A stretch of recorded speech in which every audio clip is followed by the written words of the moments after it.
जय करवा माता की। हमारी बहनों और भाभीयों को करवा चौथ की बहुत बहुत शुभकामनाएं। हिंदू पंचांग के अनुसार हर साल कार्तिक महीने के कृष्ण पक्ष की चतुर्थी को करवा चौथ का व्रत रखा जाता है। यह व्रत सुहागिनें अपने पति की लंबी आयु के लिए रखती हैं। इस दिन महिलाएं निर्जला व्रत रखती हैं और रात को चंद्रमा दर्शन के बाद व्रत का पारण करती हैं और चौथ माता की कहानी का पाठ करती हैं। मान्यता है कि ऐसा करने से पति को लंबी आयु की प्राप्ति होती है और वैवाहिक जीवन खुशहाल होता है। तो मैं आपके लिए लेकर आई हूँ दर्शकों करवा चौथ की चारों प्रचलित और पौराणिक कहानियाँ। सबसे पहली कहानी है पतिव्रता करवा धोबिन की कथा। पुराणों के अनुसार करवा नाम की एक पतिव्रता धोबिन अपने पति के साथ तुंगभद्रा नदी के किनारे स्थित गांव में रहती थी। उसका पति बूढ़ा और निर्बल था। एक दिन जब वह नदी के किनारे कपड़े धो रहा था, तभी अचानक एक मगरमच्छ वहां आया और धोबी के पैर अपने दांतों में दबाकर यमलोक की ओर ले जाने लगा। वृद्ध पति यह देखकर घबराया और जब उससे कुछ करते नहीं बना तो वह करवा करवा कहकर अपनी पत्नी को पुकारने लगा। पति की पुकार सुनकर धोबिन करवा वहां पहुंची तो मगरमच्छ उसके पति को यमलोक पहुंचाने ही वाला था। तब करवा ने मगर को कच्चे धागे से बांध दिया और मगरमच्छ को लेकर यमराज के द्वार पहुंची। उसने यमराज से अपने पति की रक्षा करने की गुहार लगाई और बोली, हे भगवान, मगरमच्छ ने मेरे पति के पैर पकड़ लिए हैं। आप मगरमच्छ को इस अपराध के दंड स्वरूप नरक भेज दें। करवा की पुकार सुन यमराज ने कहा, अभी मगर की आयु शेष है, मैं उसे अभी यमलोक नहीं भेज सकता। इस पर करवा ने कहा, अगर आप मेरे पति को बचाने में मेरी सहायता नहीं करेंगे तो मैं आपको श्राप देकर नष्ट कर दूंगी। करवा का साहस देखकर यमराज भी डर गए और मगर को यमपुरी भेज दिया। साथ ही करवा के पति को दीर्घायु होने का वरदान दिया। तभी से कार्तिक कृष्ण पक्ष की चतुर्थी को करवा चौथ मनाया जाने लगा। हमारी दूसरी कहानी है साहूकार के 7 लड़के एक लड़की की। एक साहूकार के 7 लड़के और एक लड़की थी। एक बार कार्तिक मास की कृष्ण पक्ष की चतुर्थी तिथि को सेठानी सहित उसकी 7 बहुएं और उसकी बेटी ने भी करवा चौथ का व्रत रखा। रात्रि के समय जब साहूकार के सभी लड़के भोजन करने बैठे तो उन्होंने अपनी बहन से भी भोजन कर लेने को कहा। इस पर बहन ने कहा, भाई, अभी चांद नहीं निकला है, चांद के निकलने पर उसे अर्घ्य देकर ही मैं आज भोजन करूंगी। साहूकार के बेटे अपनी बहन से बहुत प्रेम करते थे। उन्हें अपनी बहन का भूख से व्याकुल चेहरा देख बेहद दुख हुआ। साहूकार के बेटे नगर के बाहर चले गए और वहां एक पेड़ पर चढ़कर अग्नि जला दी। घर वापस आकर उन्होंने अपनी बहन से कहा, देखो बहन, चांद निकल आया है, अब तुम उन्हें अर्घ्य देकर भोजन ग्रहण करो। साहूकार की बेटी अपनी भाभीयों से बोली, देखो चांद निकल आया है, तुम लोग भी अर्घ्य देकर भोजन कर लो। ननद की बात सुनकर भाभीयों ने कहा कि बहन, अभी चांद नहीं निकला है, तुम्हारे भाइयों ने अग्नि को जलाकर उसके प्रकाश को चांद के रूप में तुम्हें दिखा रहे हैं। साहूकार की बेटी अपनी भाभीयों की बात को अनसुनी करते हुए भाइयों द्वारा दिखाए गए चांद को अर्घ्य देकर भोजन कर ली। इस प्रकार करवा चौथ का व्रत भंग करने के कारण विघ्नहर्ता भगवान श्री गणेश साहूकार की लड़की पर अप्रसन्न हो गए और गणेश जी की अप्रसन्नता के कारण उस लड़की का पति बीमार पड़ गया और घर में बचा हुआ सारा धन उसकी बीमारी में लग गया। साहूकार की लड़की को जब अपने किए हुए दोषों का पता चला तो उसे बहुत पश्चाताप हुआ। उसने गणेश जी से क्षमा प्रार्थना की और फिर विधि विधान पूर्वक चतुर्थी का व्रत शुरू कर दिया। उसने उपस्थित सभी लोगों का श्रद्धा अनुसार आदर किया और तदुपरांत उनसे आशीर्वाद ग्रहण किया। इस प्रकार उस लड़की के श्रद्धा भक्ति को देखकर एक दिन भगवान गणेश जी उस पर प्रसन्न हो गए और उसके पति को जीवन दान प्रदान किया। उसे सभी प्रकार के रोगों से मुक्त करके धन संपत्ति और वैभव से युक्त कर दिया। जय करवा माता की। अब हम तीसरी कहानी शुरू करते हैं। यह कथा द्रौपदी को श्री कृष्ण जी ने सुनाई थी, शिव पार्वती कथा। एक बार अर्जुन नीलगिरी पर तपस्या करने गए। द्रौपदी ने सोचा कि यहाँ हर समय अनेक प्रकार की विघ्न बाधाएं आती रहती हैं, उनके शमन के लिए अर्जुन तो यहाँ है नहीं, अतः कोई उपाय करना चाहिए। यह सोचकर उन्होंने भगवान श्री कृष्ण का ध्यान किया।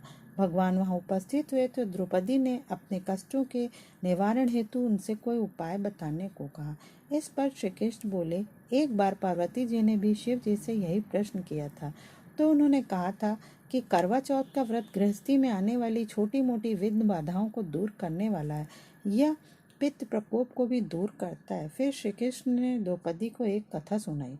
प्राचीन काल में एक धर्मपरायण ब्राह्मण के 7 पुत्र और एक पुत्री थी। बड़ी होने पर पुत्री का विवाह कर दिया। कार्तिक के चतुर्थी को कन्या ने करवा चौथ का व्रत रखा। 7 भाइयों की लाडली बहन को चंद्रोदय से पहले ही भूख सताने लगी।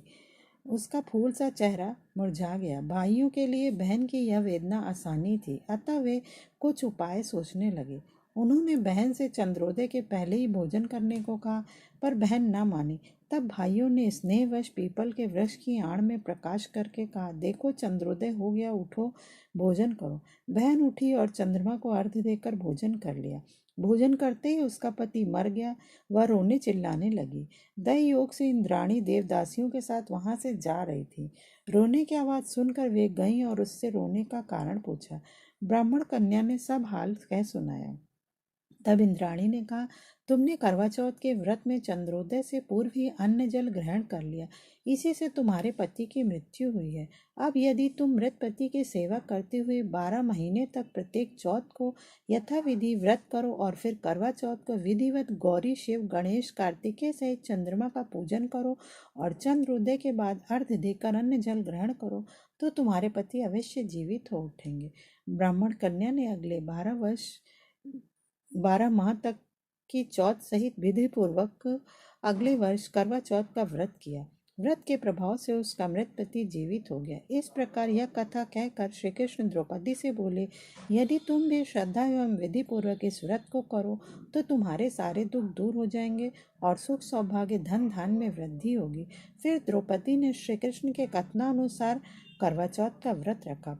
उस व्रत के प्रभाव से महाभारत के युद्ध में कौरवों की हार तथा पांडवों की जीत हुई। जय करवा माता। करवा चौथ की चौथी और पौराणिक कथा है सोना धोबिन की कथा। एक गरीब ब्राह्मण का परिवार था। उस परिवार में पति पत्नी के अलावा एक पुत्री भी थी। वह पुत्री धीरे धीरे बड़ी होने लगी। उस पुत्री में समय और बढ़ती उम्र के साथ सभी स्त्रोचित गुणों का विकास हो रहा था। वह सुंदर और संस्कार और गुणवान भी थी, किंतु गरीब होने के कारण उसका विवाह नहीं हो पा रहा था। एक दिन उस ब्राह्मण के घर एक साधु महाराज पधारे। वो उस कन्या के सेवा भाव से काफी प्रसन्न हुए और कन्या को लंबी आयु का आशीर्वाद देते हुए कहा कि इस कन्या के हथेली में विवाह योग्य रेखा नहीं है। तब ब्राह्मण दंपत्ति ने साधु से इसका उपाय पूछा कि कन्या ऐसा क्या करे कि उसके हाथ में विवाह योग बन जाए। साधु ने कुछ देर विचार करने के बाद अपनी अंतर्दृष्टि से ध्यान करके बताया कि कुछ दूरी पर एक गांव में सोना नाम की धोबिन जाति की एक महिला अपने बेटे और बहू के साथ रहती है, जो बहुत ही आचार विचार और संस्कार संपन्न तथा पति परायण है। यदि यह कन्या उसकी सेवा करे और वह महिला इसकी शादी में अपने मांग का सिंदूर लगा दे तो इसके बाद इस कन्या का विवाह हो तो इस कन्या का वैधव्य योग मिट सकता है। साधु ने यह भी बताया कि वह महिला कहीं आती जाती नहीं। यह बात सुन ब्राह्मणी ने अपनी बेटी से धोबिन की सेवा करने की बात कही। अगले दिन कन्या प्रातःकाल ही उठकर सोना धोबिन के घर जाकर साफ सफाई और अन्य सारे काम करके वापस आ जाती। एक दिन सोना धोबिन अपनी बहू से पूछती है कि तुम तो सुबह ही उठकर सारे काम कर लेती हो और पता भी नहीं चलता। बहू ने कहा, माँ जी, मैंने तो सोचा कि आप ही उठकर सारे काम खुद ही खत्म कर लेती हैं, मैं तो देर से उठती हूँ। इस पर दोनों सास बहू निगरानी करने लगी कि कौन है जो सुबह ही घर का सारा काम करके चला जाता है। कई दिनों बाद धोबिन ने देखा कि एक कन्या मुंह अंधेरे घर में आती और सारे काम करके चली जाती। जब वह जाने लगी तो सोना धोबिन उसके पैरों पर गिर पड़ी और पूछने लगी कि आप कौन हैं और इस तरह छुपकर मेरे घर की चाकरी क्यों करती है। तब कन्या ने साधु द्वारा कही गई सारी बातें बताई। सोना धोबिन पति परायण थी, उसमें बहुत तेज था। वह तैयार हो गई। सोना धोबिन के पति थोड़े अस्वस्थ थे। उसने अपनी बहू से कहा कि वह लौट आने तक घर पर ही रहे। सोना धोबिन ने जैसे जैसे अपनी मांग का सिंदूर उस कन्या की मांग में लगाया, उसका पति मर गया। उसे इस बात का पता चल गया। वह घर से निराजल ही चली थी, यह सोचकर कि रास्ते में कहीं पीपल का पेड़ मिलेगा तो उसे भंवरी देकर और उसकी परिक्रमा करके ही जल ग्रहण करेंगे। उस दिन करवा चौथ था और ब्राह्मण के घर से मिले पुए पकवान की जगह उसने ईंट के टुकड़ों से 108 बार भंवरी दे करके 108 पीपल के पेड़ की परिक्रमा की और उसके बाद अन्न जल ग्रहण किया।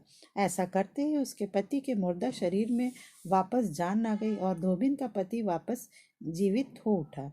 इसीलिए करवा चौथ के दिन जो स्त्री विधि विधान पूर्वक करवा चौथ का व्रत करती है, करवा माता और भगवान गणेश उसके और उसके परिवार पर कृपा बनाए रखते हैं। जय करवा माता की।